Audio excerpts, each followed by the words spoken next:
All right, shalom, shalom, everybody. We're back again. We're going to go ahead and attempt to close up this last section of the Torah verse grace. And so far, we've been kind of showing you the guys the difference, and as far as some of the different things people get confused with. Try to show you that grace has always been here. The Father's full of grace, and we're going to continue on, and we're going to show you about these Pharisees.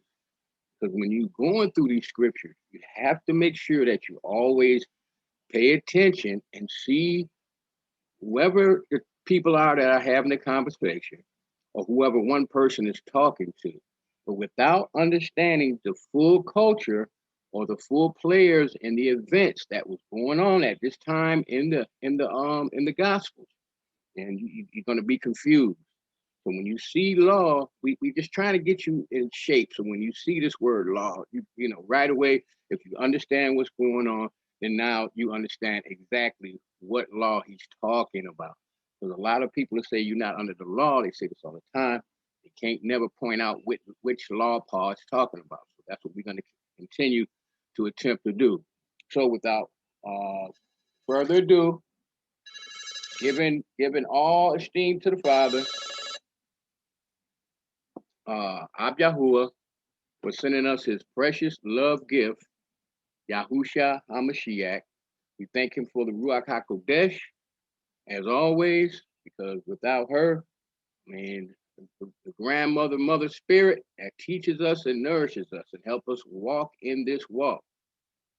We need her, Father, so much, and we thank you for her. And as we always do, Father, we ask that you forgive us for our wickedness, our minds and our deeds. Forgive us, Father.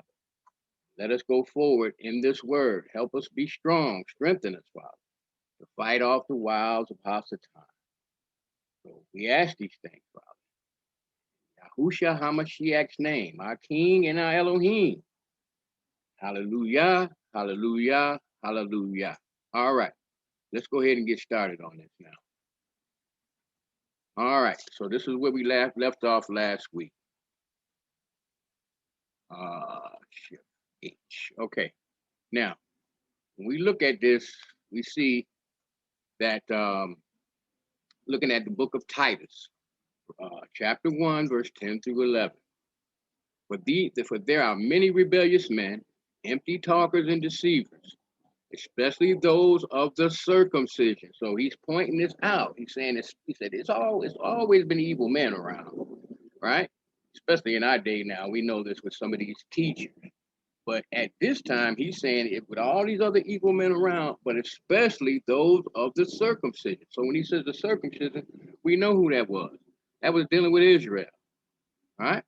Who must be silenced because they are upsetting whole families, teaching things that they should not teach for the sake of sordid gain. Same thing they're doing now, teaching you things they should not be teaching for sordid gain. Now, when he says the circumcision, I want to point out something else to y'all. These men were not, uh, in other words, they were people that was taking on the role of Israel at this time, because this is when the reformation of these other people, when they took over, really started, right? Because then after this, when we go through history, after the apostles died, you're going to see that the Catholic Church took over, and everybody else who falls up under that umbrella, like Baptist, Episcopalian, Methodist, whatever you call yourself. Trust me, you do some of the same things that the Mother Church does. So this is what this is going to be about. We're going to show you um, exactly what Paul was talking about. So when we start going into Paul's laws, you're going to understand exactly when you see that, and if you see the content of the conversation. Oh, I know that's the animal sacrifice. Oh, okay. He's talking about the oral laws of the Pharisees. Oh, okay. I can see what that. See, you're going to recognize it right away. So let's go to Matthew chapter 23. We can look at this thing. All right. Matthew chapter 23. Then spake Yahusha to the multitude and to his disciples, saying, the scribes and the Pharisees sit in Moses' seat. All right. All therefore, whatsoever they bid you, observe, that observe and do, but do not ye after their works, for they say and do not. Now, it's another translation of this. And I can basically, but right now we're not going to worry about that. We'll get to some of that in some of these other videos, right? And then I'm going to eventually take you back to show you how the elders was put together from the very beginning. They had to be a certain type of man. Their mind had to be a certain way. They had to be have a great desire to do right by Yahuwah. That's how they was chosen from the very beginning. But we know through the Hasmonean dynasty, and we also know that Herod killed off half the Sanhedrin and added his own people. And a lot of these people was running around here was impossible, especially the Sadducees. They were just straight Hasmonean rich people that, like if you ever watch Ben-Hur, you'll get a good example of that because he's sitting back, but the rest of the Israel was suffering up in the hands of the Romans, right? So let's keep going. For they bind heavy burdens. See, they bind heavy burdens. Not the law is not a heavy burden, but their laws are heavy burdens. We're going to prove that to you. And grievous to be borne, and lay them on men's shoulders, but they themselves would not move them with one of their fingers, right? Excuse me. But all their works they do for it to be seen of men.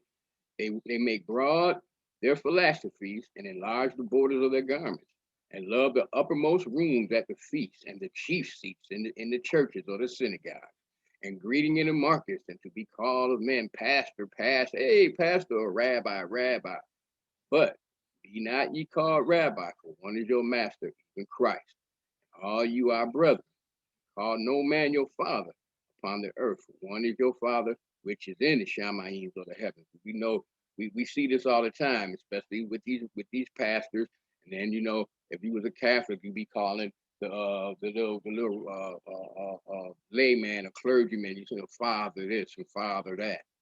All right. Neither be you called masters. One is your master, even Christ. But he that is greatest among you shall be your servant. Don't seem like I see a lot of that going on in these churches.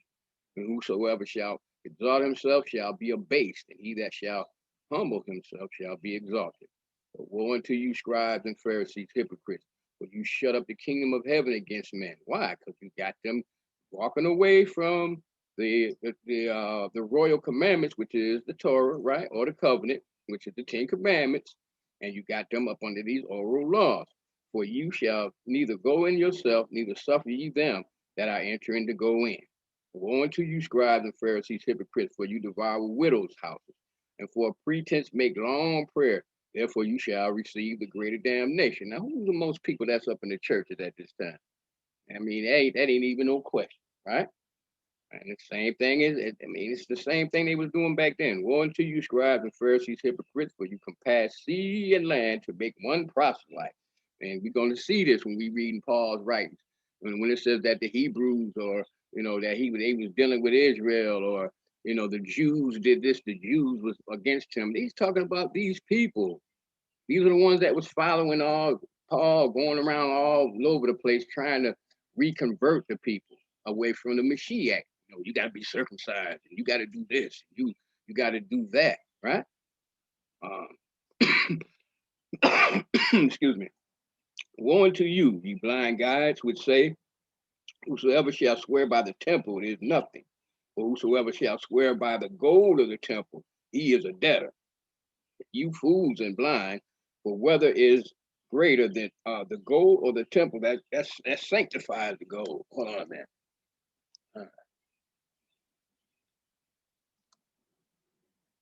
All right. And whosoever shall swear by the altar, it is nothing. But whosoever swear by the gift that is upon it, he is guilty. You fools and blind, for whether is greater the gift or the altar that sanctifies the gift.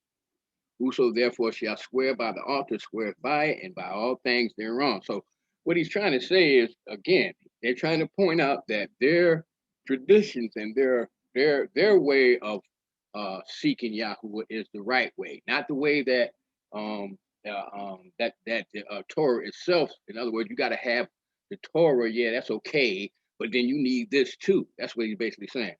And whosoever shall swear by, I'm sorry, verse 22. And he that shall swear by heaven sweareth by the throne of Elohim, by him that sitteth thereon. Woe unto you, scribes and Pharisees, hypocrites, for you pay tithe of mint and anise and cumin, and have omitted the weightier manners of the law, which are judgment, mercy, and faith. So we're going to see exactly what he's saying right here, because it goes back to, you talking about judgment, that goes back to the Ten Commandments again, because he told you, right? When he gave you the Ten Commandments from chapter 20 through 23, tells you exactly what the statutes, judgments, and ordinances is. And he said he added nothing after that, right? Mercy. By doing these things, you're going to receive mercy. But then you got to have the faith to want to do the judgments so that you can receive the shield and buckler, which is mercy. Just that simple, right? These ought you have done, and not to leave the other undone. You blind guides which strain at a gnat and swallow a camel. Can't see this thing. I mean, it's just the simplicity of the commandments, the simplicity of the statutes and laws and orders. You can't see these things. But then you trying to stick all these other traditions and all, and these oral other these other books that you came up with. You trying to shove these down to people's throats. So you struggling. Woe unto you, scribes and Pharisees, hypocrites, for you make clean the outside of the cup and of the platter, but within are full of extortion and excess. Because that's what they was doing to the people. They was extorting the people. That's exactly what was happening. Exactly what was happening. And they extorting you right now too, right? But on the outside, oh man, he got brand new garments on. He's looking, oh man, clean, nice sandals on, smelling good, and beat his chest when he come inside the marketplace, and all the people, there's a Pharisee, there's a Pharisee, rabbi. Same thing you see, but just in a different form now. Thou blind Pharisee, cleanse first that which is within the cup and platter, that the outside of them may be clean also. So he's telling you, it's the inner part of you, it's your mind, right? Woe unto you, scribes and Pharisees, hypocrites, for you are like unto whited sepulchres, which indeed appear beautiful outward, but are within full of dead man's bones and of all uncleanliness. Even so, you also outward appearance righteous unto men, but within you are full of hypocrisy and iniquity. And we know iniquity is lawlessness. It's iniquity is when you're not trying to keep the commandments, but they telling you to keep the commandments, but they doing all these other things, right? Woe unto you, scribes and Pharisees, hypocrites, because you build the tombs of the prophets and garnish the sepulchres of the righteous, and say, if we had been in the days of our fathers, we would not have been partakers with them in the blood of the prophets. Sure you would, right? Because you got to remember, these are the same folks that killed the Mashiach. Wherefore you be witnesses unto yourself that you are the children of them which killed the prophets. Fill you up then a measure of your fathers, you serpents, you generation of vipers. How can you escape the damnation of hell? How? And this is what, how can you get away with this when you flying in on a helicopter and you steady sucking the people dry, making them dance and giving them a false doctrine? How can you escape? Now, if the one that made hell and the lake of fire said this to you, I mean, I can't figure that out. If he's asking you this question, then how can they escape this? See, this is what we got to understand. Wherefore, behold, I send you a prophet and wise men and scribes, and some of them you shall kill and crucify. Some of them you shall scourge in your synagogues and persecute them from city to city. That upon you may come all the righteous blood shed upon the earth, from the blood of righteous Abel unto the blood of Zacharias, son of Barachias, who you slew between the temple and the altar. Verily I say unto you, all these things shall come upon this generation. O Jerusalem, Jerusalem, thou that killest the prophets and stonest them which I sent unto thee, how often would I have gathered you, thy children together, even as a hen gathers her chickens under her wing? You would not, and we still will not. Behold, your houses is left until you desolate. That's why your neighborhoods is twisted up. While all these things is going on around you, you got a few little material items and you feel good about yourself, but your people is dying, and it's devastation. For I say unto you, you shall not see me henceforth till you shall say, blessed is he that cometh in the name of Yahuwah. So I had to read that because I want you to get a full understanding of that, and I want you to be able to look in the future and ask yourself a question. I mean, when I go to church, do I see the same stuff? Probably gonna say yeah. Now, we're gonna do a little bit of reading. Now we got because we're gonna get a little deeper into this thing. Let's go to Galatians chapter 5. We're gonna start understanding some of this stuff. Now, let's see, I'm looking at it over here. Not Ephesians, boy, Galatians. Here we go. Now, this is what Paul is telling the people in Galatia, the Hebrews that was there, the ones that was from the lost sheep that had been lost and forgot all about what was going on, and now he was sent to teach them so that they can come on in. And of course, there's some strangers always around too. So if they want to come, they was welcome too. But this basically is not going to Europeans. He is going to Hebrews that was scattered. Like when we go out here in the streets now, dealing with these Hebrews that's in North America that think that they are Americans, but they really not. These people keep trying to show you that. They keep passing laws for that.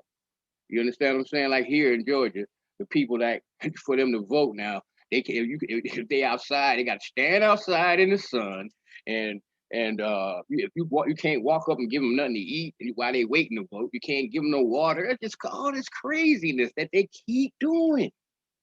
Well, I say again, man, if you don't keep the commandments, say what you want. I'm just looking at you because I already know where your mind is at because you've proven that to me through history.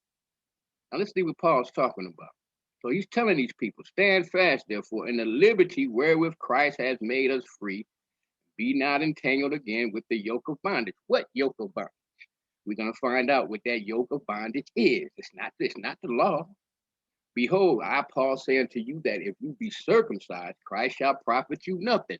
So we just got to read about these circumcised people and who he's talking to. If you want to ride with this all these oral traditions and these oral laws and things like that, I mean, Christ can't help you because you don't believe in him anyway. Just like today, they still don't believe in him. But people say, well, they're just confused. I'm still going to send them $100 a month to help them escape from the country there and get to Jerusalem. Man, y'all is so blind. It's unbelievable. For I testify again to every man that is circumcised that he is the debtor to do the whole law. What do you mean the whole law? Because since Christ came, that means they're still trying to do sacrifice. That's why when the veil of the temple ripped, what did they do? They sewed it back together and kept on going as usual. See? And the whole law is part of their law too. These traditions we're going to get to. Christ has become no effect to you. Whosoever of you are justified by the law, you are fallen from grace because by just being obedient to Christ, and we're going to show you that these different laws he's talking about with Paul, because there's 7 laws Paul uses all the time in the scripture. You just got to be able to break them down. We're not going to break them down in this set, but if you go to the dispensational lies, part 3, I think it's going to be, you'll be able to see exactly how we're going to break that down. Because we can't do everything at one set. We got to kind of mix it around a little, right? Right? So in other words, they don't believe in the Mashiach, so there is no grace for them. They don't understand that by keeping the covenant is what you got to keep. And then you go from, again, Exodus chapter 20 through verse 23, you keep them, you straight. The 10 with the royal law, which is the covenant, and then the other judgments and statutes he gave you right there. You keep them, you are straight. With nothing added. But these people are adding a whole lot. Like I said, we're going to show you that. Verse 5, for we through the Spirit wait for the hope of righteousness by faith. Why? Because they have the Ruach HaKodesh who is guiding them, who is teaching them. See? When you doing what I just took, but with these people, they don't have no Ruach. Just like today, a lot of these teachers and pastors do not have no Ruach. How do I know that? Because the master said, if you love me, you keep my commandments, and then I will send you another comforter. That's going to guide you and lead you. But if they telling you under grace and you ain't got to do these things, I know they can't have no Ruach, because that's how you get the grace. That's your shield and your buckler. We just showed you that in the last class, right? Verse 6. For in Yahushua HaMashiach neither circumcision availeth anything nor uncircumcision, but faith which works by love, you did run well. Who did hinder you that you should not obey the truth? And we know by now what truth is. Truth is the commandments. So who did hinder you? Who stopped you? I tell you who did. These Pharisees. We're gonna get to all of that. Let's go to John chapter 8 and read verse 34.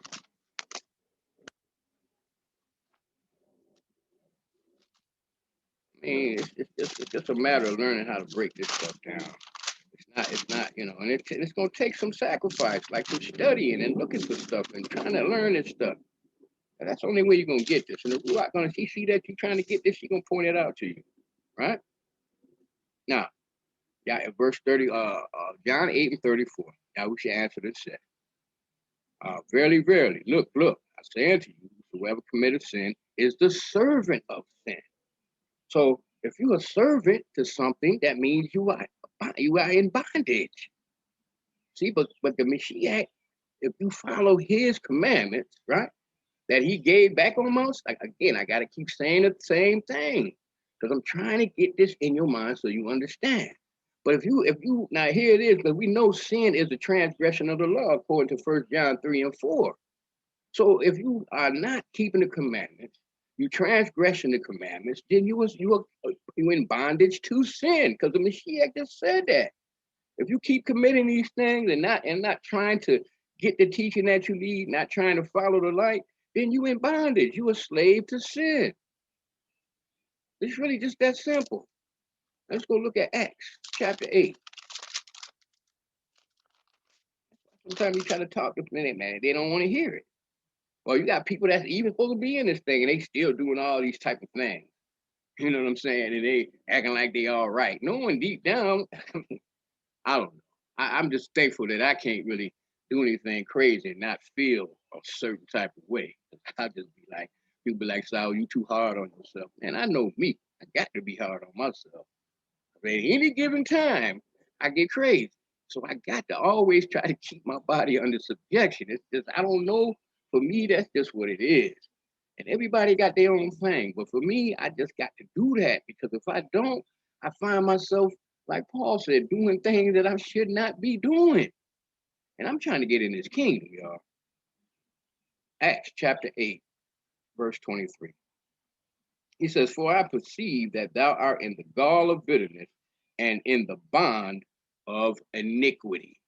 So again, we know sin and iniquity are the same things, except this. And I don't know if some of y'all know this. There's 3 levels to this thing. You got sin, you got transgression, and then you got iniquity.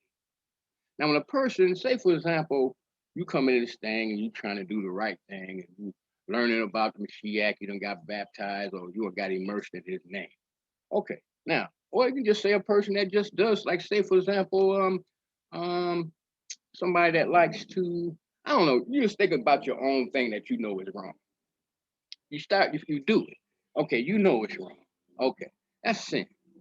Then you just happen to keep on doing it. See, just keep doing it more and more. And you liking it. And then you find yourself like, man, what am I doing? You know what I mean? But you keep doing it. That's transgression. Then when you get to the point where you just all out doing it, you don't care who know no more, you ain't hiding and all these type of things, you don't even feel bad about it anymore. That's iniquity. So iniquity is the highest level of disobedience. So this is what I'm trying to point out to you right here. I'm just trying to show you what being bond is, or being a slave. So when he started talking about slave, he started talking about sin.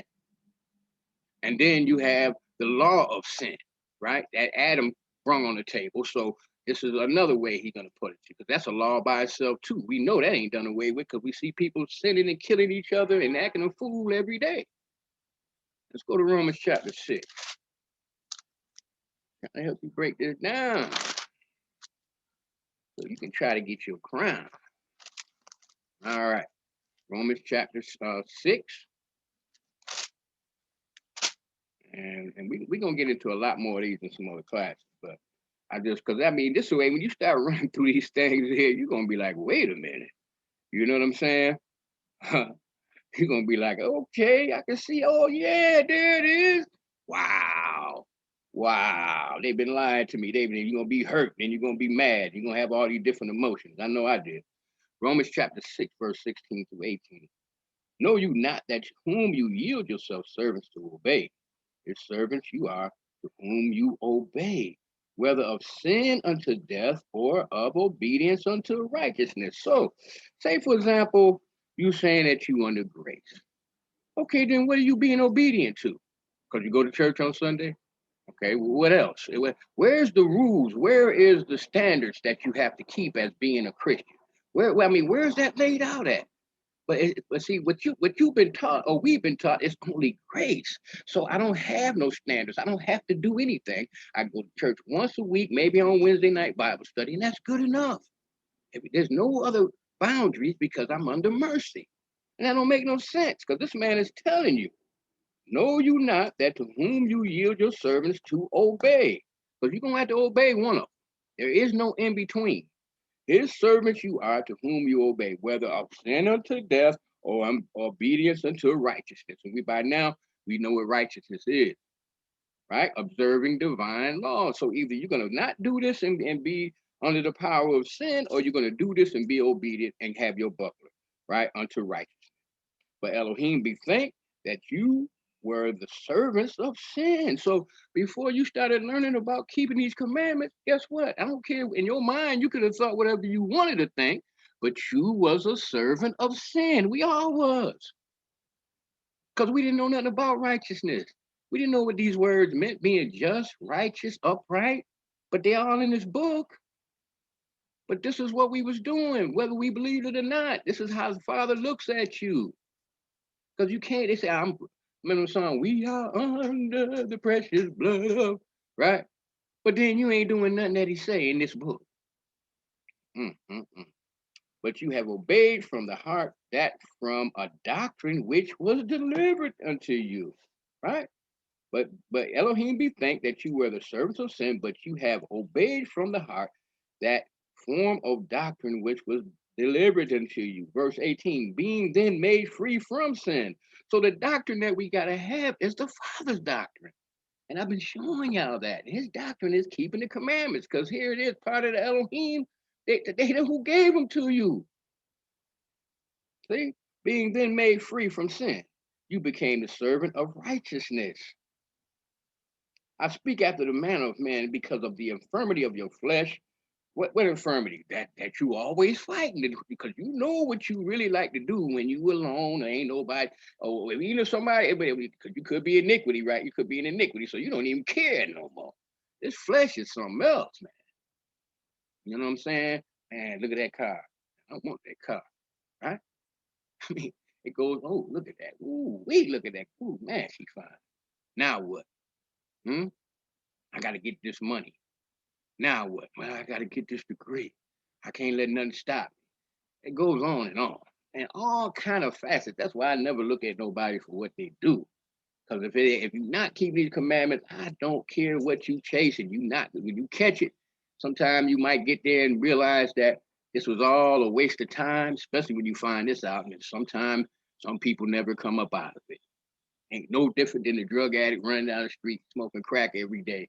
And then he can't see that it's killing him to the point where it's too late, he's dead.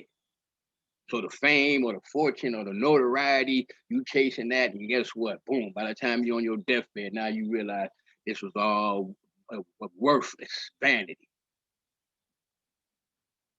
Anything but Yahuwah is in this flesh. While you in this flesh, if it's not about him, you seeking after death. I don't care how you look at it. So this is what this man's saying. For as you have yielded your members servants to uncleanness and to iniquity, unto iniquity, even so now you yield your members servants to the righteous unto holiness. See? Because infirmity right here ain't nothing but weakness. That's H number 769, right? Uncleanliness is nothing but filthy and being foul, right? Eating all that pork, eating them shrimps, eating them crab. That's all uncleanliness, baby. And we got a class we're going to put up here in a couple of days. I'm going to show you that. See, so it's like, But when you have standards that come along and say rules or instructions that come along and say this is what you have to do, now you fighting against that. So sin is bondage and brings death. The commandments bring life. That's the bottom line. Now let's go a little further. We already went through Matthew chapter 23. The Pharisees codified Yahuwah's instructions into some 365 prohibitions and 250 commandments and required those who follow them to submit to the Pharisees' interpretations. This is what the letter of the law is. You understand? This is what the letter of the law kills, because it's what they're giving you, not the commandments. The commandments give you life. We've been showing you this. See, but that's when people say, well, 613 laws. That's where this stuff came from. Add 365 and right? It's just that simple. This is what they're telling you. I mean, this is where this 613 law thing comes from. Comes from these Pharisees. And like I told you before, all 613 do not have anything to do with you. Because you're not a priest. You're a priest in the sense of it, but you ain't got no temple. You ain't got no animals to kill. You don't even know how to put your hand on the animal, how the whole thing was set up. You don't even know why when the person brought the animal to the priest, what happened between that person and the priest and the animal, what all that signified. See, this is what it is. This is what we got to understand. So it's a lot of things that don't pertain to you. Right? All right. Now, let's keep rolling. Matthew 11, verse 28 through 30. Let's go there. I'm telling you where this stuff comes from. This from these folks. Jokers been bringing this forward for ever since. Now, Matthew 11, verse 28 through 30. This is why the Mashiach is trying to tell his people at this time, don't worry about these jokers here. You come to me. They can't help you because, see, at this time, like we told you, right? The Pharisees were basically everything. They're the ones that could keep you out of the temple, which was really, I mean, if you couldn't go to the temple, then, that was the end of your salvation. This is another reason why the Mashiach didn't like them, because they weren't supposed to be doing that. They were supposed to be, again, when we get to the classes on the priesthood, you're going to really understand all this stuff. Because this, you know what, I think, even though I'm going to be doing some other things, that might be the next thing I jump on, because y'all that been coming up here, I want y'all to get the full understanding of this. And that's going to help you out a whole lot, right? Let's go here. Matthew 11, 28 through 30. Come unto me, all you that labor and are heavy laden, and I will give you rest. Because they're heavy laden from what? Iniquity, sin, transgression, and these Pharisees. Take my yoke upon you and learn of me, for I am meek and lowly in heart. You shall find rest unto your souls, for my yoke is easy and my burden is light.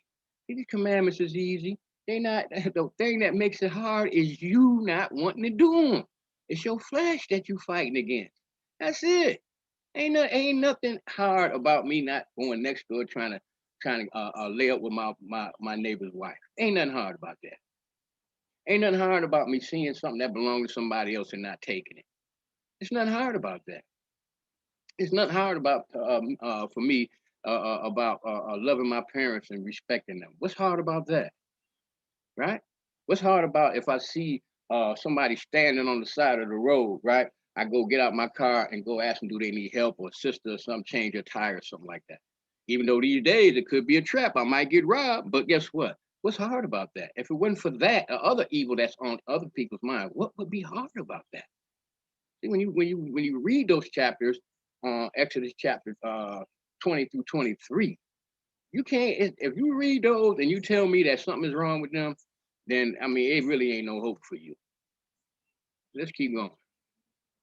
Now, yesterday he told you, beware of their leaven, follow Yahushua's doctrine, not any man. So you got the Pharisees that was running around and the Sadducees of yesterday in his time. And now today you got these smiling devils right here. and these other devils right here, right? Understanding the oral Torah. It's all here. We finna show it to you too. See? And you look how they smiling. You believe, oh, that's my pastor. Yeah, okay. Keep believing in him. You better do like Christ just told these people, come to him, come to me. My yoke is easy and my burden is also is oh so light, right? Now, Romans 7:23 says, I see a different law in the members of my body, waging war against the law of my mind and making me a prisoner of the law of sin, which is in my members. Because David said, I was born into sin. We all are. So it's always waging a war with you, not to keep these commandments. But so the grace thing was a master stroke because it made it so easy for you to feel comfortable. Like they used to say about the frog, when you put a frog in water and you slowly cut up the heat. But he's so docile before you know it, for y'all they eat frog legs, you eat some frog legs. This is the same thing that grace is doing to the people, all people, not just especially our people, but all people. 2 Timothy 2:6, they that come to their senses, huh? They that come to their senses and escape from the snare of Hasatan, having been held captive by him to do his will. What? Oh, so when you commit sin, transgression, and iniquity, then you're doing his will, especially if you know better, right? You're doing his will, not the Father's will, which we know, again, is the commandment. Hasatan will is always the opposite of Yahuwah. So he tricks you into believing the commandments are done away with. If you don't obey your maker and do his will, you are doing Satan's facts. Just that simple. You are doing Satan. Just those are facts. There's no other way around it. There's no gray area in this book. You on board, you on deck, or you not. Just that simple. Now, 2 Peter 2:19, promising them freedom, right? You under the law, you under grace, and you ain't got to be under the bondage of that other law. But we see there's nowhere in the book that says that the commandments is bondage. It says sin is though, and iniquity is bondage, right? Promising them freedom while they themselves are slaves of corruption. There's a lot of corruption in the church. These women running around here pregnant by this man, this pastor, or this rabbi, or these priests, Catholic priests, raping these little boys and all these type of things, all this extortion and the money that goes into this stuff. They getting rich and your lights is off, but then grandma's still going to church paying tithes because he told me that the Lord is gonna work it out for me, but he ain't working out nothing because you still hung, huh? But then you see your pastor riding up, he riding fat, blue and yellow colors coming off them rings while he up there talking to you. Man, I need to wake up out of this. But by what a man is overcome, by this is he enslaved. You got to check your leaders, baby. Check them. And then the Mashiach even warning you, beware of false prophets who come to you in sheep's clothing, but inwardly they are ravenous wolves. It's just that simple. Let's keep moving. But when you became servants of sin, you became free from righteousness. See? When you became servants of sin, sin is the transgression of the law, right? Or the commandments and the covenant, right? You became free from righteousness. When you were slaves of sin, you didn't have to please Yahuwah. But when you were the servant of sin, you were free men to justice, right? But when you were servants of sin, you were free in regard of righteousness. That's why you didn't have to even worry about it. You didn't need help. But most of us didn't even know about it. But we learning about it now. Isaiah 53:5. But he was wounded for our transgression. Boom. He was bruised for our iniquities. Boom. This is why this was happening. Because of Israel's transgressions and iniquities. And the world, if you want to, you can throw them in there too. Because they are sons of Adam. But he came for the lost sheep, and we know this. But this is why he was bruised, for the transgressions and the iniquity. The chastisement of our peace, our well-being, was upon him, and with his stripes we are healed. That's why you got to come to him. There ain't no other way for you to be saved, if that's what you want to call it, right? But you got to continue. right? You got to be a doer of these things. Paul tells you that too, right? Let's keep rolling. Christ has redeemed us from the curse of the Torah, being made a curse for us. For it is written, curses is everyone that hangeth on the tree. Now, what is he talking about? Curse of the Torah, curse of the instruction. Huh? Nobody never lays these things to heart. Well, I can tell you what it is.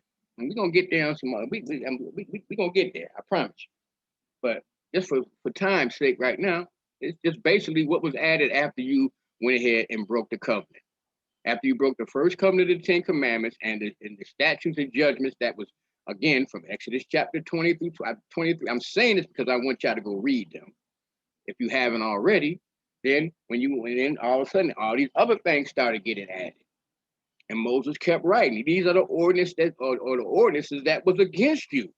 Because guess what? Okay, you know what? I'm tired of y'all. I'm tired of y'all. You know, if you do this, this is what's going to happen. If you do that, that's what's going to happen. This is what he's talking about. These are the curses of the Torah. But the curses, when you read those chapters I just told you, there is no curses in those. The curses came after that, especially in Deuteronomy 28, right? And it's really all over the book, actually. Let's go look at Romans chapter 5. Chapter 5. See, this is what we haven't been taught. We've been being taught this, then we would understand what Paul is talking about. Because it really should say, some books are going to say the curse of the law. See, you got to understand what the curse of the law is. You see it every day in your neighborhood, but you don't even recognize what it is because you ain't never been taught what it is. You see it all around you. You're like, man, why I got to live over here? So here you is trying to run out to the suburbs somewhere thinking you're going to escape. You ain't keep these commandments. There is no escape. That's what the Mashiach is. That's what Christ is. He is the umbrella to fight off them curses because you doing what he's saying, so you under his wing. But when you ain't under the wing of his protection, the curses is out there looking for you. Because then he said, they're gonna pursue you until death. Romans chapter 5. Let's go ahead and read verse 8 through 21. But Elohim commended his love toward us, and that while we were yet sinners, Christ died for us.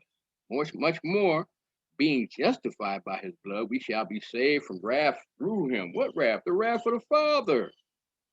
And I can go all over and show you what that's going to be. Jeremiah, Joel, Michael, Zechariah. It's all the wrath is coming. Please believe it. But if when we were enemies, we reconciled to Elohim by the death of his son, much more being reconciled, we shall be saved by his life. See, by doing the things he said, if you love me, keep my commandments. And not only so, but we also joy in Elohim through our sovereign Yahushua HaMashiach, by whom we have now received the atonement, right? Because he was the ultimate atonement. That's what the blood is all about, right? Wherefore, as by one man sin entered the world, that's Adam, and death by sin. So death passed upon all men. So sin is upon all men. For all have sinned. For until the law, sin was in the world. But sin is not imputed where there is no law. So until the commandments, this is basically because this is the law he's talking about right here. Until these commandments came, right? Sin was in the world. But sin is not imputed where there is no law. So if there is no law, then there is no sin. See? But that don't make no sense, does it?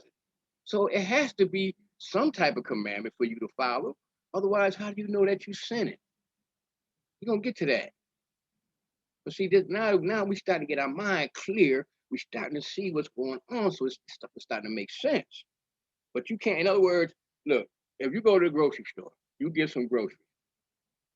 And then smart women like my wife, my grandmothers, and my mother. I should watch people when we go to the market. Them smart women, they be standing there looking at what the lady ringing up, and then looking at everything.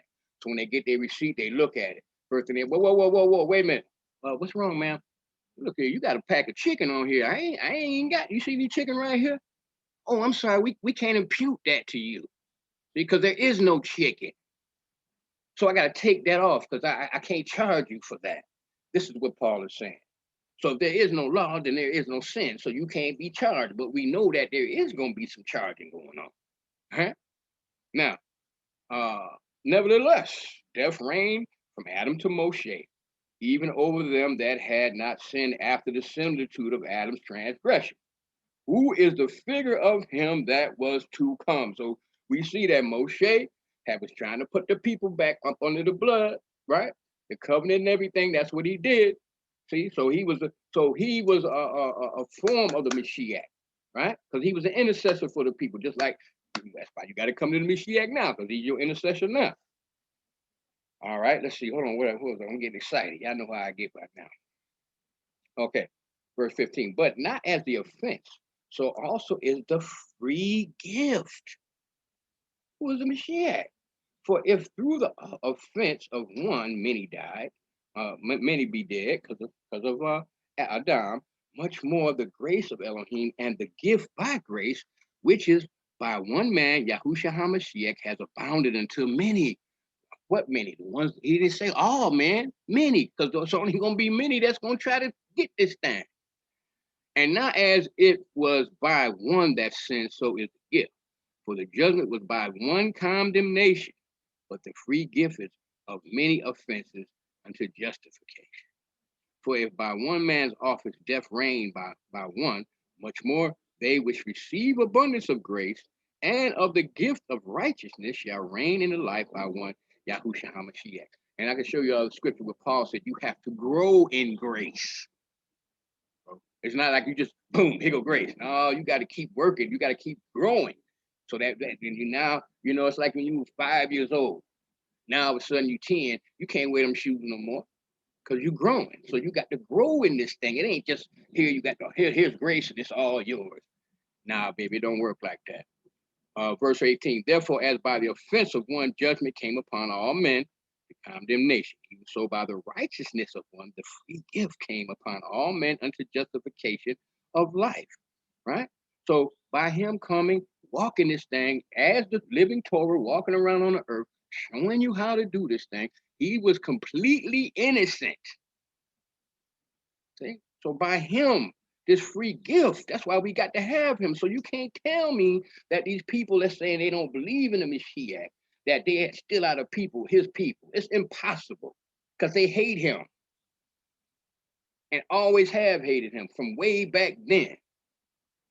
For as by one man's disobedience, many were made sinners. So by the obedience of one shall many be made righteous. Not all, many. Moreover, the law entered that the offense might abound. So they're trying so the law coming to show you the offense and blow it up so you can see it. This is what this is saying. Grace did much more abound. Because now that you see it, you're doing what you got to be doing, and grace is starting to move in your life. That is, sin have reigned unto death, because sin was king in your life. Even so might grace reign through what? Righteousness unto eternal life by Yahushua HaMashiach. See? So you just don't get grace. You got to be righteous to get to get the shield and the buckler. And this is what we got to understand. So when we look at the word law, again, in this setting, Greek number G3551 to Hebrew H8451, Torah, knowledge, and skills that mark the direction one should take in life. So it's boundaries. It's a path that was set out for you. That's why he told you, narrow is the way, but then broad is the way that's going to lead to destruction, because they believe in what these devils been teaching them. But broad, but small is the way that the short, little, small, skinny path. Because everybody ain't trying to do this. They don't believe in this. These people don't even believe in the Mashiach now. They talking about what spirituality is. Okay, brother, then do your thing. See, but that's why this is going to be a small little path that you got to stay on, you got to travel on, because it ain't going to be that many. And I can read you a lot of books that says that it's not going to be many, even though it's a number that no man can number in Revelation, because over these centuries and thousands of years, people been doing this. But compared to all the people that ever been born on the earth, it's a remnant. So let's keep rolling. So, return from exile. Let's go to Deuteronomy chapter 30.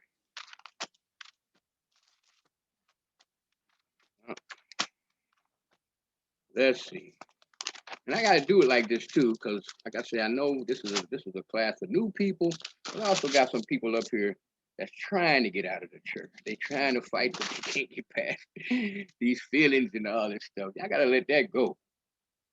All right, Deuteronomy 31 through 20. And it came to pass when all these things are come upon thee, the blessing and the curse, which I have set before thee, and thou shalt call them to mind among all the nations, whether Yahuwah thy Elohim have driven thee. Now, I really hope I put some, because I know a lot of us still don't like to read.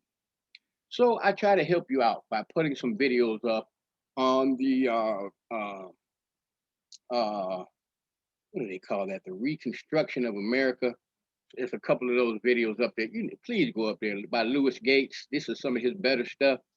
Go up there and see what's going on with these videos. With this one video, and I got another one Will Smith did, which actually I was surprised. It's real good. If you go through those, I can't remember the name of them right now. Hold on a minute, y'all. Because I really want y'all to go look at these videos. They in the let me see, I'll tell you right now. They're in the section that's dealing with the sins of Babylon. And they're dealing with emancipation and all these type of things. I'm going to tell you what they are. I got you, because you need to go see these, so that way you can understand, really understand how much that you really not an American. Because these videos going to point that out to you clearly. And I don't care about the 13th, 14th, or 15th Amendment for those that understand that. That ain't helping you. You ought to know that by now. Let's see, my channel. Let's go look at this here real quick. Videos. I'm going to tell you the name of them, and then we're going to get back to the class. So, let's see, playlist. That's what I'm looking for. We're going to get the Sins of Babylon. And if you go there, all those videos up there are great. But the ones I want y'all to focus on is the Amend, the Fight for America, episode 1 through 4. And then I want you to, when you at your leisure, but you need to look at this, the 3/5, and it tells you about the 3/5 of a person, what that means. And I had to put Louis Farrakhan up there on that one because he did a real good job on that. Malcolm X, the house Negro and the field Negro, you definitely need to look at that. I mean, it might, and I ain't trying to hurt nobody's feelings with this stuff because that's how he feels. I just want you to hear the facts that he puts out there, not his doctrine. You understand what I'm saying? But then I want you to come to the Reconstruction of America after the Civil War. You've got to look at these. If you look at these videos, then you're going to understand you definitely going to understand who you are. And this book is definitely going to make a lot of reverence to you. A lot of reverence to you. Because there's no other way. You're going to be like, man, I see that. I mean, yeah. So all the education, all the money, all the cars, all the women, I mean, all these things, even going to church, and it can't help you. Not going to help you. And I'm finna show you why. And shalt, verse 2, and shalt return unto Yahuwah thy Elohim, and shalt obey his voice according to all that I command thee this day, thou and thy children with all thine heart and with all thy soul. That then that Yahuwah thy Elohim will turn thy captivity and have compassion upon thee, and will return and gather thee from all other nations. This is what we waiting on. We just got to get the ones that he wants, his sheep that he wants. This is what, once all of us is gathered, it's over. Whether the Yahuwah thy Elohim have scattered thee, if at any of thine be driven out unto the uttermost parts of the heaven. So he's still talking about the same thing. Because I mean, we know what heaven we under right now, right? From thence will Yahuwah thy Elohim gather thee, and from thence will he fetch thee. And Yahuwah thy Elohim will bring thee into the land which thy fathers possessed, not them Edomites or them Zionists that's over there right now. And thou shalt possess it. He will do thee good and multiply thee above thy father. And Yahuwah thy Elohim will circumcise thy mind. We know that's Jeremiah 31 and 31. I see he was telling you this way back. Way back. And the mind of thy seed, to love Yahuwah thy Elohim with all thy mind and with all thy soul, and that thou mayest live. And Yahuwah thy Elohim will put all these curses upon thine enemies, and on them that hate thee, which persecuted thee. Because we know all men is being, done against, and all men are hated and they hate each other. But don't nobody got that special hate like you got. No matter where you go, you got that special hate. For some reason, don't nobody like you, but I can take you in this book and show you. Go on your job, you discriminate. It's discrimination. It's supremacist. Yeah, yeah, all that. But ain't nobody else having that problem. A couple of Oriental people got beat up, and they got together and went to Congress, and 1 month their thing was signed. You know what I'm saying? Hey, where your sign at? You better not go touch your agent and see what happened to you. But man, anybody can do anything to you and don't nothing happen. You got to take this stuff to mind. Verse 8, and thou shalt return and obey the voice of Yahweh and do all his commandments, which I have commanded thee this day.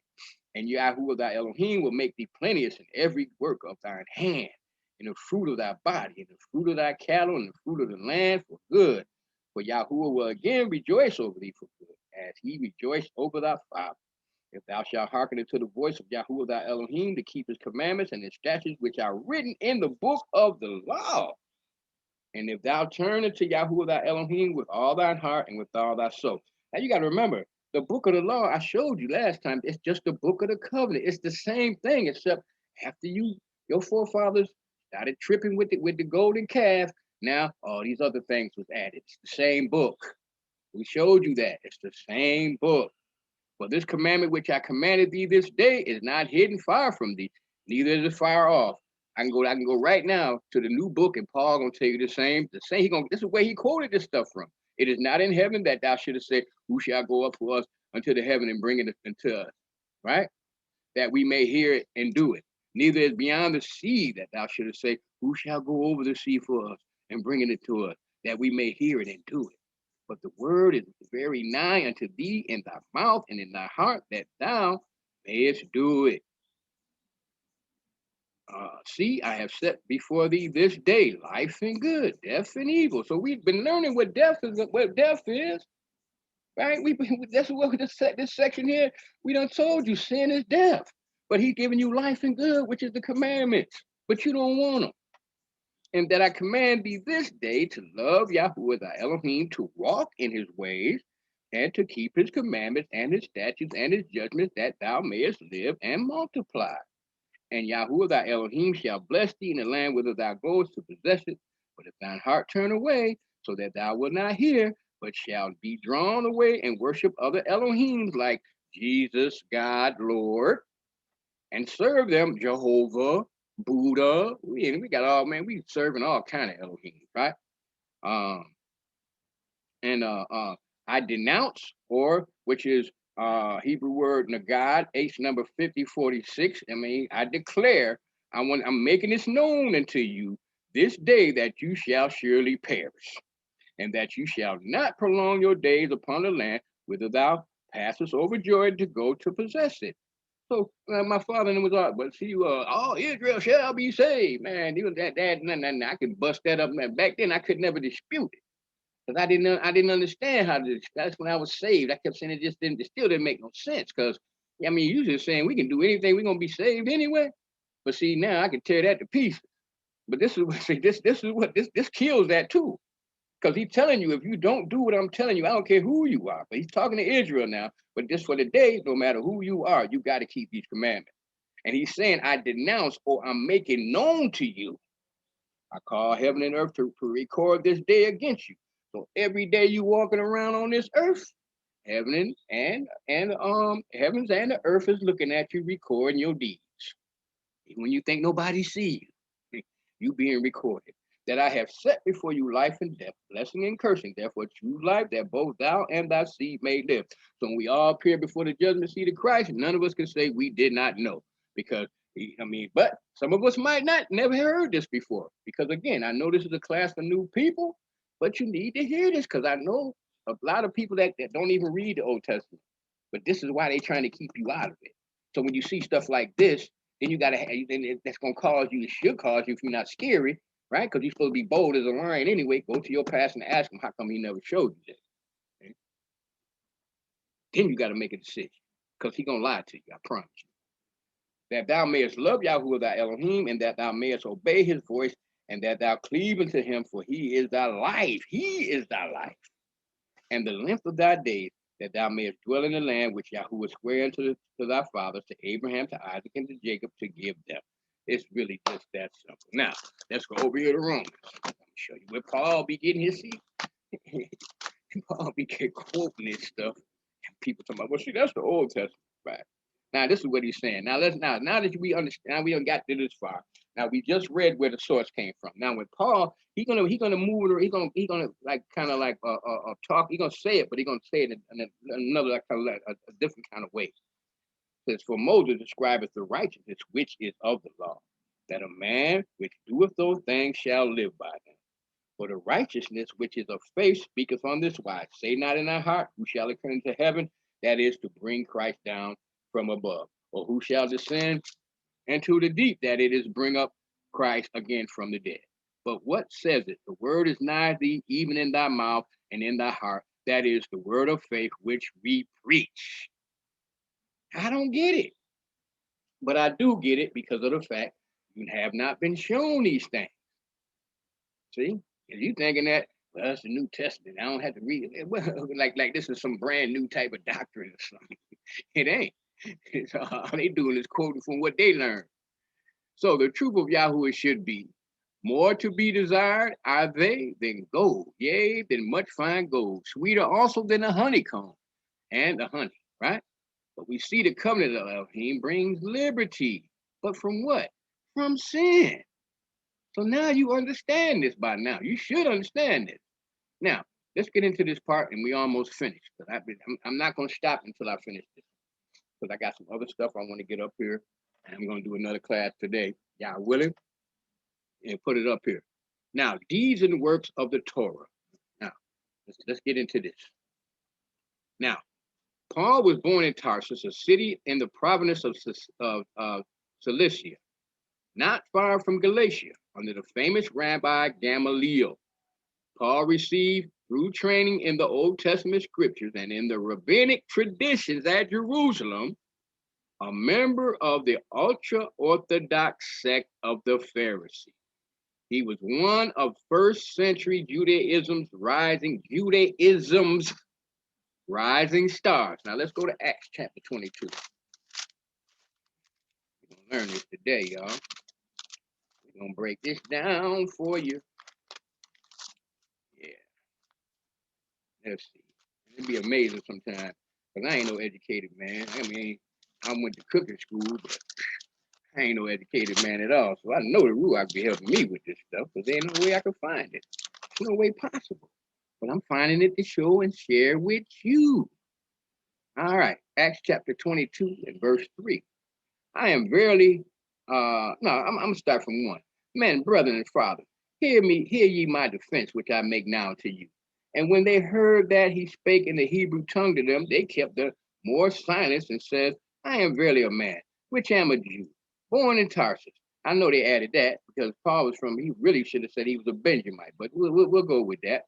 And even if he is an Israelite, right? But Jew is for Judah.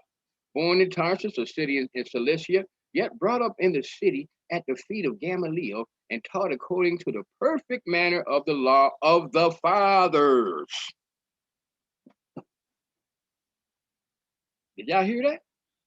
And was zealous toward Elohim, as you all are this day.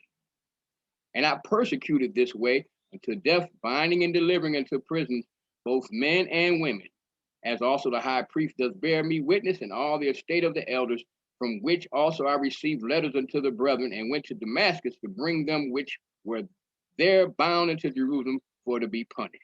So this is what he was doing. First, he's already hated the Mashiach. So anybody that was following him, this is who Paul was going to persecute, because in other words, they were saying, well, like when he went to go, when he went to the Pharisee's house to eat, he said he marveled that he didn't wash his hands. We're gonna get to all of that. Right? So let's keep rolling down here. Now you can do this comparison on your own, because I don't want to go too long, because I don't want to, I know how it is this time. I am verily a man which am a Jew, born in Tarsus, a city in Cilicia, yet brought up in this city at the feet of Gamaliel, taught according to the perfect manner of the law of the fathers. That's the key right there. Now, Galatians 1:13 through 14. He says, what I would now explain is this, that the Pharisees have delivered to the people a great many observances by succession from their fathers, the tradition, which are not written in the law of Moses. And for that reason, it is that the Sadducees reject them and say that we are to esteem those observances to be obligatory, which are in the written word, but as are not to observe what are derived from the traditions of the forefathers. And concerning these things, it is that great disputes and differences have arisen. I'm sorry, we're gonna go to Galatians. I forgot about this. This is Josephus. I had to take this out. This is out of Josephus' 13th chapter, and with the Jewish antiquities, because this is what he's trying to tell you, right? He's trying to tell you what these people is all about. And concerning these things, it is that great disputes and differences have risen among men, while the Sadducees are able to persuade none but the rich, because they were the rich, and have not the populace obsequious to them, but the Pharisees have the multitude on their side. See, they was like the pastors are right now. Everybody loved them. Everybody revered them like reverend. Everybody respected them. But about these two sects and that of the Essenes, I have treated accurately in the second book of Jewish affairs. So he's telling you what these people was. The key is right here. See, what I would now explain is that the Pharisees have delivered into the great to a people a great many observances by succession from their fathers, which are not written in the law of Moses, which are not of the Ten Commandment covenant, which are not of the judgments and statutes and laws that's in Exodus chapter 20 through 23. Let's go to Galatians. I had to read that to you. I always try to give y'all other sources that's just talking. We like to show and prove around here, baby. Galatians chapter 1, verse 13 through 14.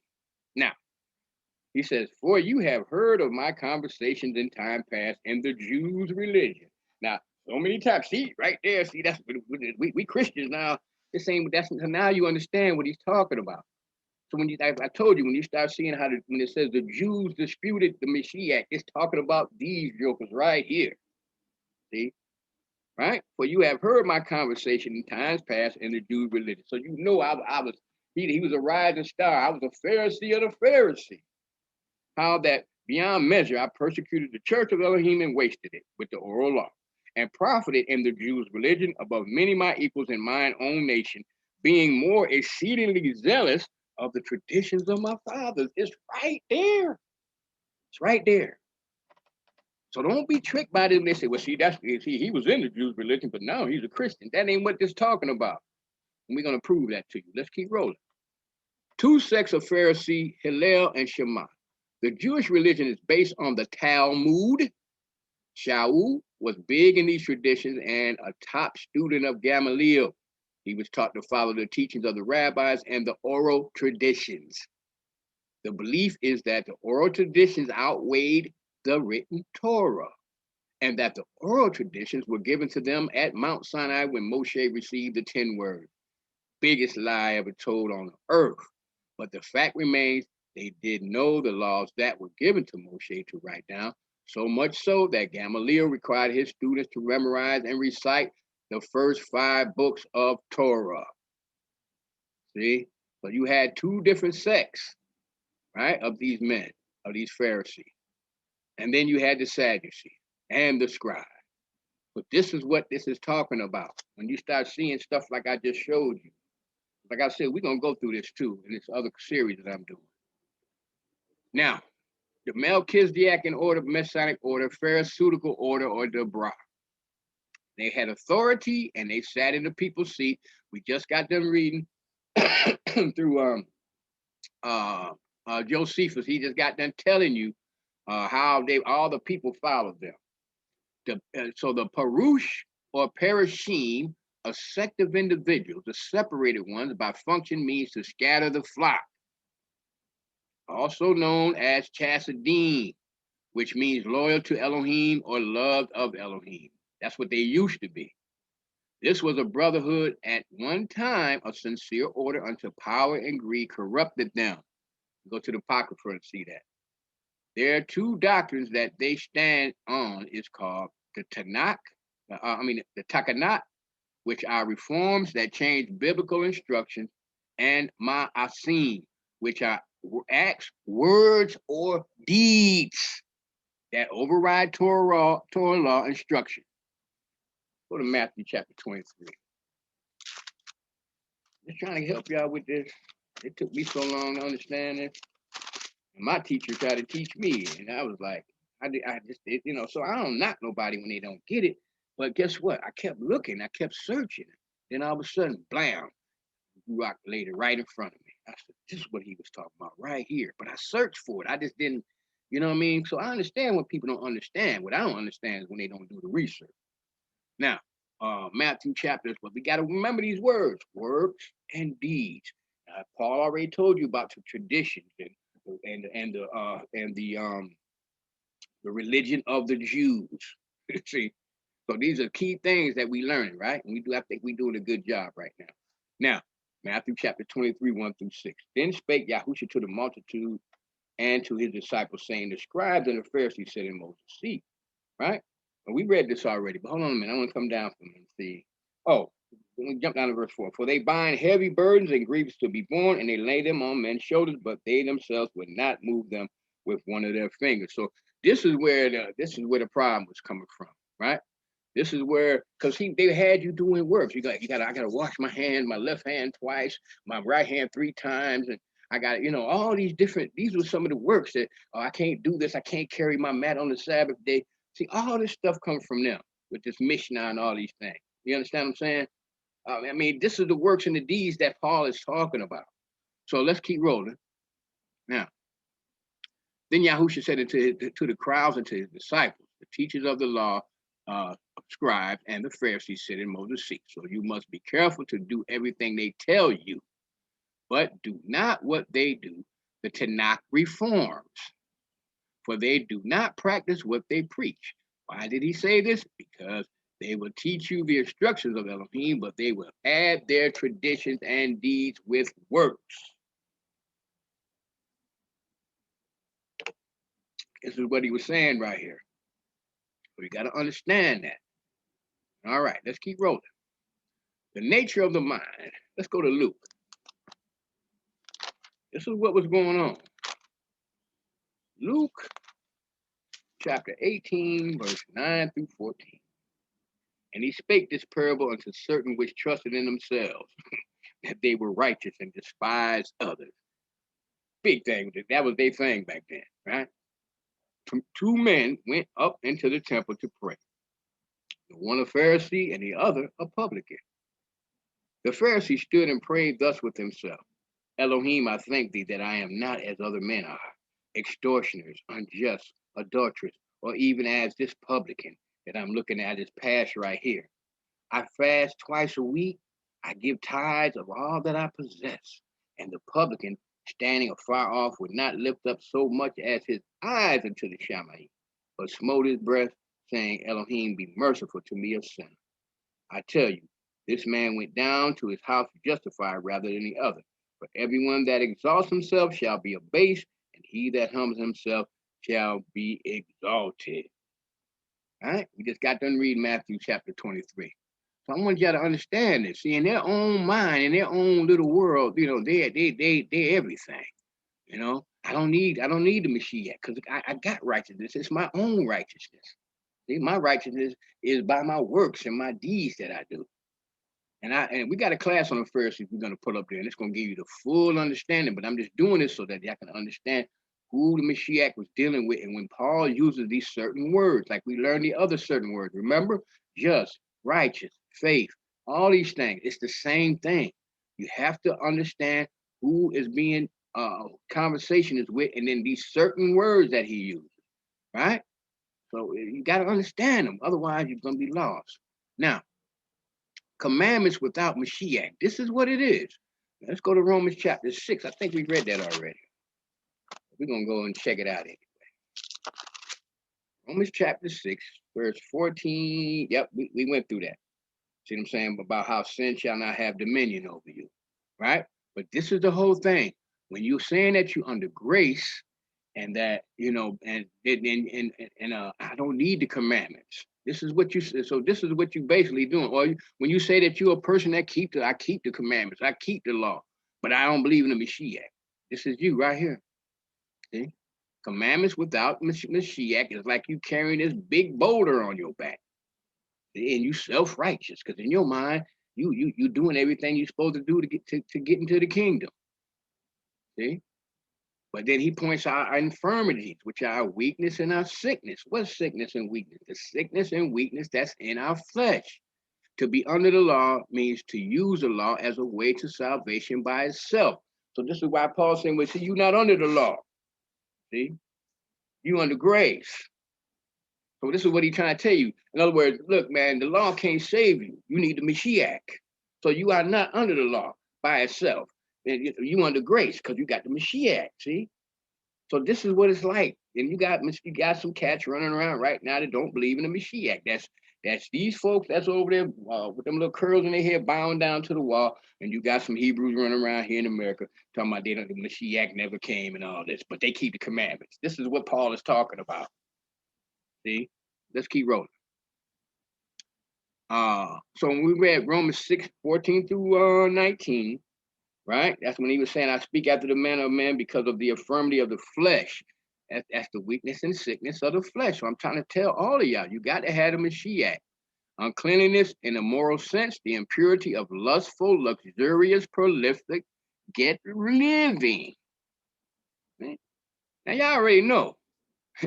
One thing about being a Christian, they promise you this, right? They promise you this. That's why y'all keep coming, because you see that car elder riding in. I want one of them too. And the Lord gonna bless me. He gonna bless you. And throw the thing down and come up here and get his offering. Don't worry about if you can't do that. Man, I ain't gonna use stop. But this is basically what he's talking about. You are not under the law, but you under grace. See, this is the person that don't have no grace because he don't believe in the Mashiach. He ain't following the Mashiach. Right? And then on the other hand, you have a person that say they under grace, but they ain't even under the law because they don't even know nothing about the law. They just think that they free to walk around and be safe and saved. Unbelievable. All right, now let's look at this. Now, iniquity, right? Contempt and violation of law, iniquity is wickedness. So it's just that simple. Okay? Without you keeping the commandments, then you full of sin, transgression, and iniquity. So you still, either way it go, he got you. Without the Mashiach, because you think you got the Mashiach, but you don't. So either way it go, he got you, right? Now, the law shows the transgression, right? Let's go to Romans 3 and 20. Let's see. Therefore, by the deeds of the law, there shall no flesh be justified in his sight. For by the law is the knowledge of sin. So by the deeds of the law, right? That's what, again, pointing back to these Pharisees and their oral traditions and all these little things, that can't help you. Now, let's go to Romans 5 and 20. We got to understand that now we got a good understanding of what he's talking about. Romans 5 and 20. It says, moreover, the law entered that the office might abound, but where sin abounded, grace did much more, right? So the law enlarges the transgression. It shows you what you're doing wrong. Because without the law, right, that sin ain't imputed where there is no law. See, but the law is here, baby.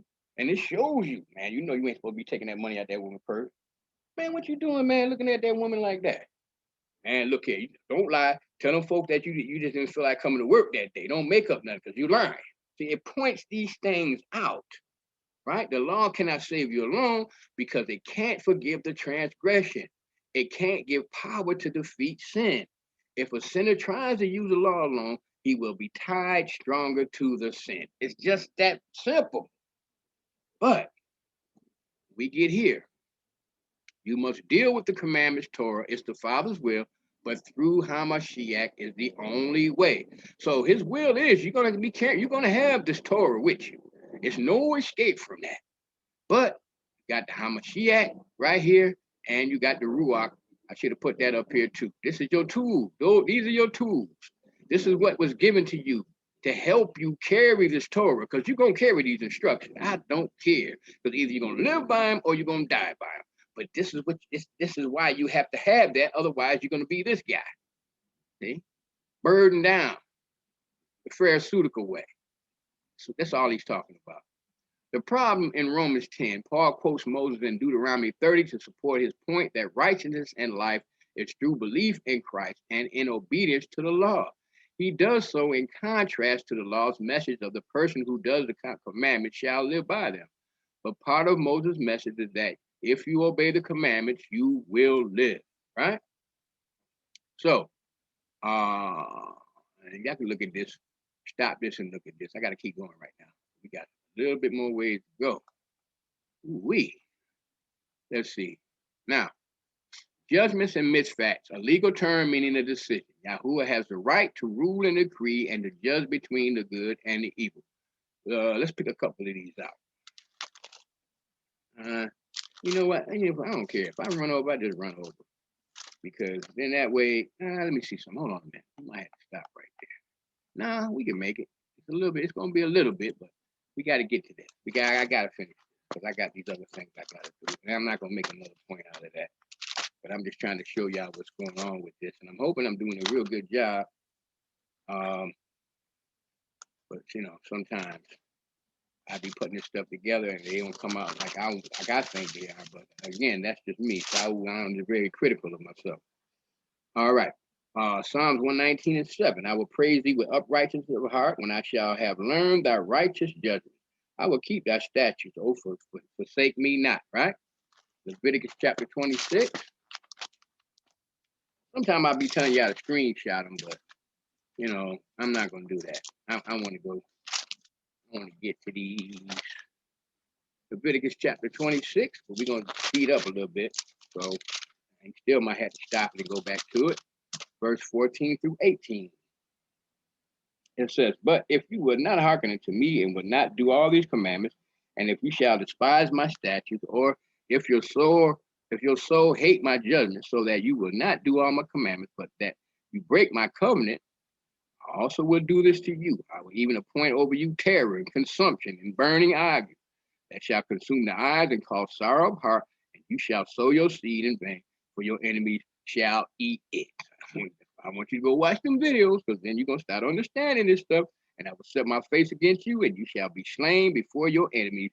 They that hate you shall reign over you, and you shall flee while none pursues you.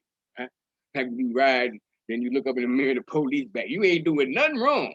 You can't tell me your heart don't jump in your chest, and you be like, oh, here they come, and the lights is on. You like, oh, man. And then he just go right around you. Ain't nobody pursuing you, but you worried. I'll show you all over this book with that. It's all here, people. It's all here. Romans. Romans. I don't know. I love this stuff, y'all. I'm sorry. Romans chapter 11. Because I see it for what it is. Oh, the depth of riches, both of the wisdom of the knowledge of Elohim, how unsearchable are his judgments and his ways past finding out. For who have known the mind of Yahuwah, or who have been his counselor, or who have first given to him, and it shall be recompensed to him again.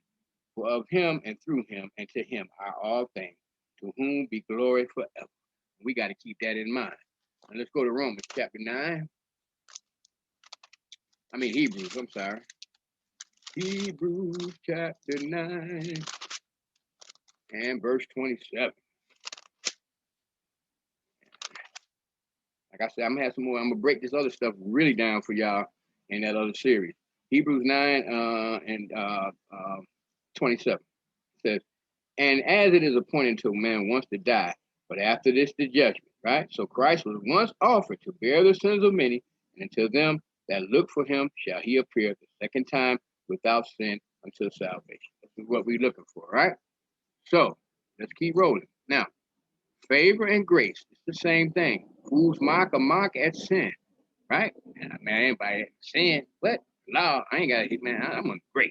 But among the righteous, there is favor. You think about that. But Yahuwah was with Joseph and showed him mercy and gave him favor in the sight of the keeper of the prison. Genesis 39 and 41. Why? Because Joseph was faithful, right? So we know favor comes from the Hebrew word chen, which is nothing but grace. Favor and grace, the same thing. Yahuwah was with Joseph, right? Let's jump down to the next one. And Yahuwah gave the people favor in the sight of the Egyptians, so that they lent unto them such things as they required, and they spoiled the Egyptians. Why? Because the children at that time were obedient and placed the blood on the doorposts. Right? Favor and grace is the same thing, right? And he says, I will cause my goodness to pass before thy face, and have called concerning the name of Yahuwah before thee, and showed mercy unto him whom I favor, and loved him whom I love. Because Moses was faithful, taught the people Yahuwah's commandments. Yahuwah caused his face to shine upon thee, and mercy. Why? Because David was faithful and wrote the Psalms telling of the goodness of Yahuwah's commandments. He said, Abraham, if I have found favor in your eyes, this is what Abraham said, if I have found favor in your eyes, my sovereign, do not pass your servant by. Genesis chapter 18. Why? Because he kept Yahuwah Elohim's commandments and was faithful. Wait a minute, how could he do that? Trust me, I can take you there. Before Moses was even born, he was doing that. So this been here all the time, right? Genesis 26:5. He said, if you have found favor in my eyes, right? Because he kept Yahuwah's Elohim's commandment and was faithful. Let's go to Genesis chapter 2. We almost finished. I just want y'all to see this. I got to end it with the grace. Right? Now, and he said, let's start at verse 2. And Yahuwah appeared unto him and said, go not down into Egypt, dwell in the land which I shall tell thee of. Sojourn in this land, and I will be with thee, and will bless thee, for until thee and to thy seed I will give all these countries, and I will perform the oath, which I swear unto Abraham thy father. And I will make thy seed to multiply as the stars of the heaven, give unto thy seed all these countries, and in thy seed shall all the nations of the earth be blessed. Why? Because that Abraham obeyed my voice, kept my charge, my commandments, my statutes, and my laws. Wait a minute. Think about it, God. No, Moses ain't even born yet, so we can't call it the law of Moses no more, can we? I'm trying to get y'all to see. This grace thing been here from the very beginning. All you got to do is be obedient and let righteousness reign, and so that the grace will reign in your life. So it's going to be magnified, but you got to grow into it. Let's keep going. How was Joseph faithful? Joseph stayed faithful to Elohim through the betrayal of his brothers that sold him into slavery. Go right here and find it. Joseph refused to commit adultery with Potiphar's wife. How was Moses faithful? Numbers 12:7. How was the children of Israel faithful? They killed lambs and put blood on the doorpost, even though this was not lawful in Egypt. They trusted Yahuwah and believed him for righteousness. Right? So I'm just going to kind of scan through these real quick. Deuteronomy 29:29. The secret things belong to Yahuwah Elohim. Those things which I reveal belong to us and to our children forever. That's why we're supposed to be teaching our children these things that belong to us, that we may do all the words of this law. Therefore, dear friends, since you have been forewarned to be on your guard, so that you may not be carried away by the error of the lawless and fall from your secure position. This dispensational foolishness, now you can see that it's nothing but garbage. All this right here, this is garbage. Like the law is back here now, and then now we're under grace, and we're gonna get raptured away, and we're gonna be in the kingdom. If you ain't doing this part of it, you ain't getting this. And if you ain't getting either one of them, you sure ain't getting that. I'm telling you. And it comes from these rascals right here. And I remember I had this Deacon Sankey gave me this book, The Dispensational Truth. I don't even know if that's by Clarence Larkin. I think I still have it. But they was going hard into it. Well, I mean, that's what I'm trying to tell you. I'm not downing nobody, because at one time my mind was all graced up too. And then you ever read this book? At the time it was a brown book. Man, that thing was full of all this stuff that these two jokers was writing. Just saying, this is what they do. The new Pharisees, New Testament doctrine. Pharisees teaching, beware the Sadducees. They are telling you that you are under grace without instructions of Ab Yahuwah. Please flee. Whosoever pursues righteousness and love finds life, prosperity, and honor. Every way of man is right in his own eyes. Yahuwah Elohim ponders the heart to see if you gonna do what he say. So, Psalms 118 is gonna be the last two. I want y'all to see this.